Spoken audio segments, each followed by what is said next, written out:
Hey, welcome back to our Gracie Jiu-Jitsu Self-Defense Course. And in this section on the standing self-defense, we're going to cover escaping when people grab your clothing. Okay, earlier we countered escaping when people grab the wrists, but now we're going to move on to when they grab the clothing.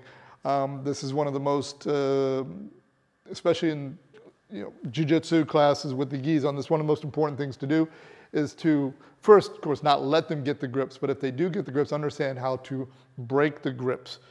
Because the grip, again, controls the distance, but not only that, it controls my body, right? So if I grab you here, I can control your posture, right? Which means I can control your power. If I control your sleeve, I can control, at least take that arm out of play, okay? So again, with these clothing grips, I'm using my minor clinch, my hands, okay? And the rule still applies that the thumb or the open door is our escape route.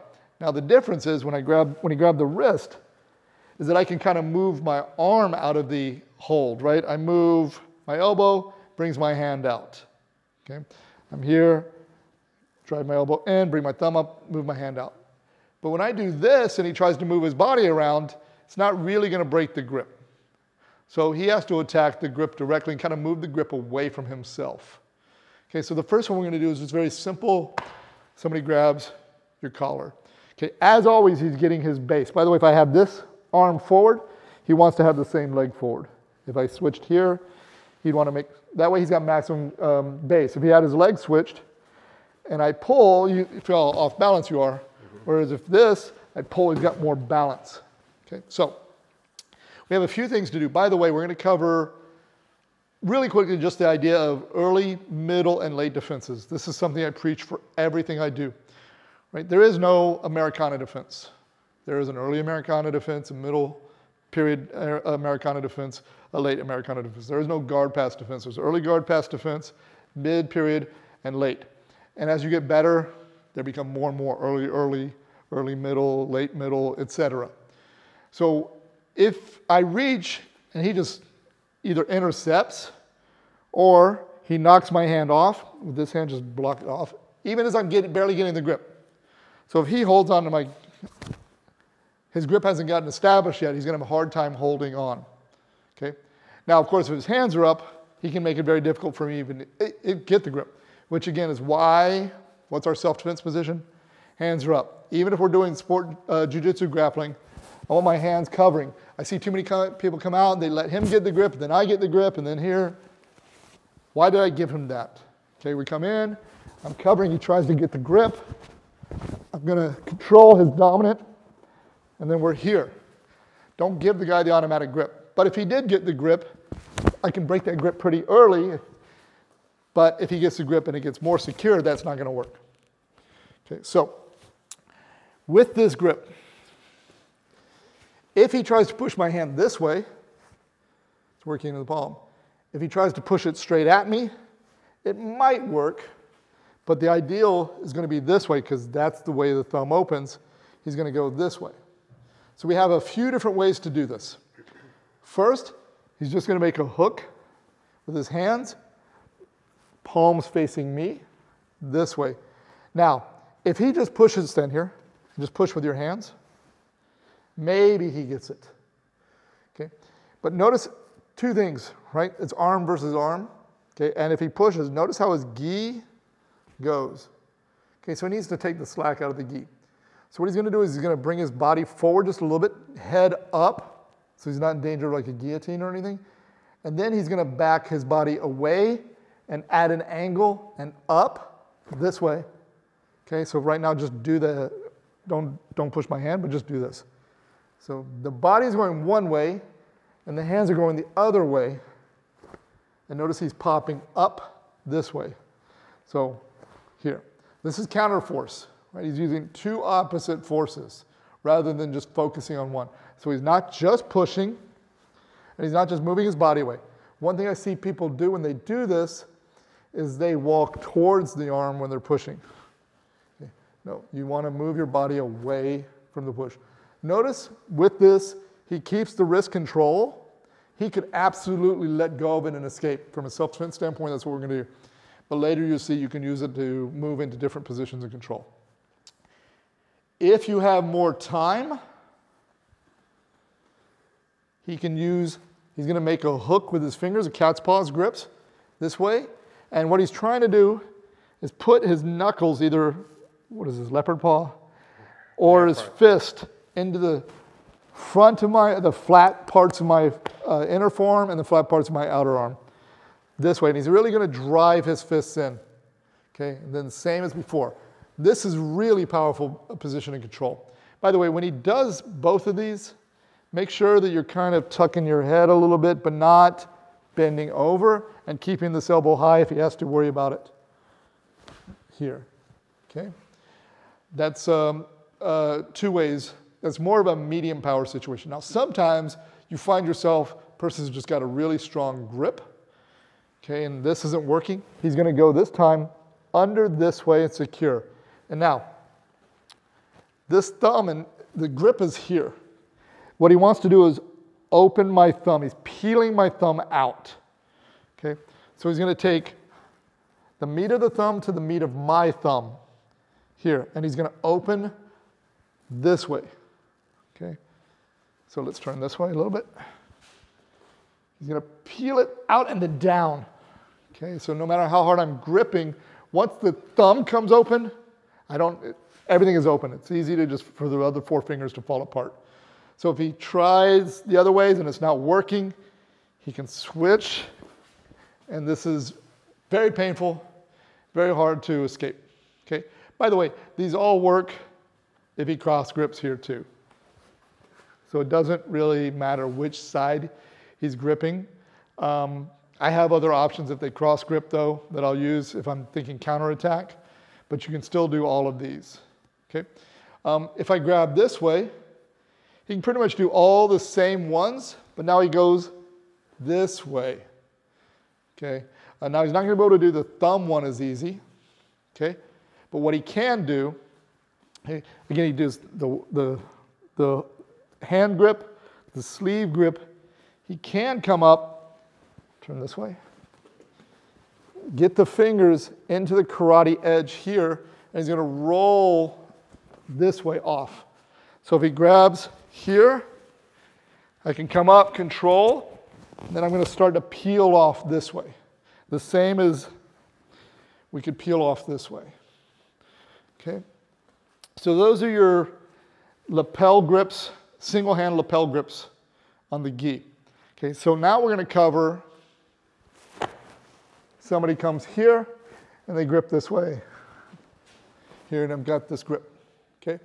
So from here, if the hands are close, so that's what we're looking at.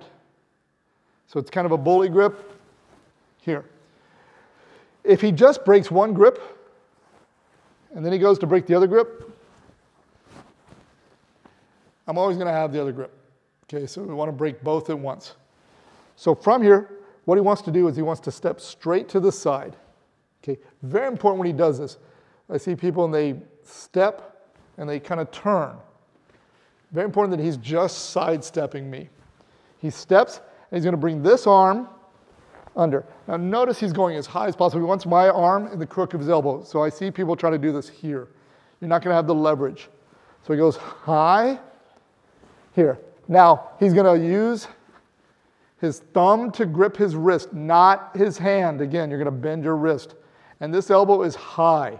It's not down. Okay? From here, he's going to step high, and he's already locked my hands together. Notice he brought my hands together. Now from here, he's going to put this leg outside my thigh. And all that's really doing is making sure that when he pushes away, I can't move to alleviate the pressure. Okay, so that's all that's doing. He steps, puts the leg, and then he's going to punch down. Okay, so he's using his whole body weight against this grip. Okay, one more time. Here. Now, go ahead. The instinct here is a lot of people think, well, I've got his back, now I'm going to grab. From here, he's going to use this elbow to back me off to get enough space. Okay, so he grabs. I get my base first. I don't want to stand like this because what he's probably going to be doing, he's going to be yanking me around. So first I get my base, I step to the side, bring my arm up, fist, elbow high, I step, I punch, I back him off, I get away here. Okay, so that is our two-hand collar grab escape. Okay, so from here, okay, we're going to grab here. Now, you will see a lot of these revisited later with counterattacks. Okay, but in this situation, we're not going to do counterattacks. We're going to do ways to escape the hold. It's really important. You're going to go, well, yeah, but I would do this and this. This is not about me trying to submit him or throw him or do anything yet. We'll get to that. When he grabs my shoulder here, too much muscle. Too much muscle. Wait. Okay, here. The one thing I want to make sure to do is first to get my base, but I do not want my base in front of him because he's going to be able to throw myself about. So if he tries to pull me, I want to come here. Okay, now again, I have to worry about this arm a little bit here. So I'm just going to turn my body, keep my elbows here. And I want to come, turn this way, here, and catch again the meat of his thumb. Use my bottom 3 fingers here. Now I could try to resist. I could try to use my fingers, but I'm going to use my body to peel it off. So when I come, turn this way, he wants to make sure to step behind me. He's going to use this here. So he grabs me, he pulls me a little bit, I come, almost like I'm throwing an elbow. I catch, and then I'm going to turn my body like I'm throwing this elbow here. Okay. So I pull, let's turn this way actually. I pull. What will happen is people will come back. They'll have trouble because they'll just try to reach over. Throw like an elbow, like you're really throwing. And then catch. And here. Okay. Okay, so now we're going to go into if somebody gets the sleeve grips. Now this is one of the most common things, especially these days in jiu-jitsu. Everybody's gripping sleeves. Okay. So when I grip his sleeve, by the way, I suggest when you're practicing this, especially for standing self-defense, to not do this kind of hook cat's paw grip, just because this technique will hurt quite a bit if you do. So I just do a pistol grip. So always he's going to get his base, he's going to make a fist. Okay. Now, right now, this is a pretty strong grip for me. Okay. So what he wants to do is he's going to circle his hand. Notice how he keeps his elbow close to his body. So he's not trying to do a big motion. He's going to circle his hand, come over and halt. Put your hand palm down and open your hand. Okay, and he's going to lock a gable grip. So go back. It's very important that when he does this, he comes over and he goes palm down, just for a second.